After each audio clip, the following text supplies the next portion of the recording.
Day 7 of Ramadan series. வித்ர் தொழுகையோட முக்கியத்துவம் என்னன்னு தெரியுமா? அஸ்ஸலாமு அலைக்கும் வரஹ்மத்துல்லாஹி வபரகாத்துஹு. அல்லாஹ்வின் தூதர் முஹம்மது நபி ஸல்லல்லாஹு அலைஹி வஸல்லம் கூறினார்கள், இரவு தொழுகை 2 ரக்காத்தா தொழுங்க. ஃபஜர் நேரம் நெருங்கிடும்னு பயம் இருந்தா ஒரு ரக்காத் தொழுங்க. அது முன்னாடி தொழுத எல்லா ரக்காத்தும் வித்ராகிடும்னு. இன்னொரு ஹதீஸ்ல உங்கள் இரவு தொழுகையின் முடிவு வித்ராகட்டும்னும், மற்றொரு ஹதீஸ்ல வித்ருனா இரவின் கடைசியில ஒரு ரக்காத்னு சொல்லியிருக்காங்க.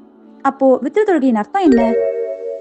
வித்திர்னா ஒற்றைப்படை எண்கள், அதாவது 1, 3, 5, 7ன்னு ஒற்றைப்படையில இரவின் கடைசி தொழுகையை தொழுறதை தான் வித்ர் தொழுகைன்னு சொல்றோம்.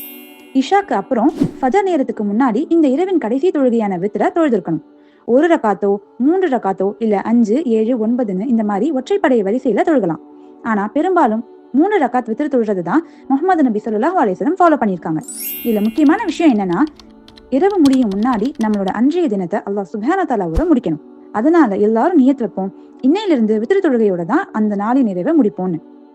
இன்ஷா அல்லாஹ்.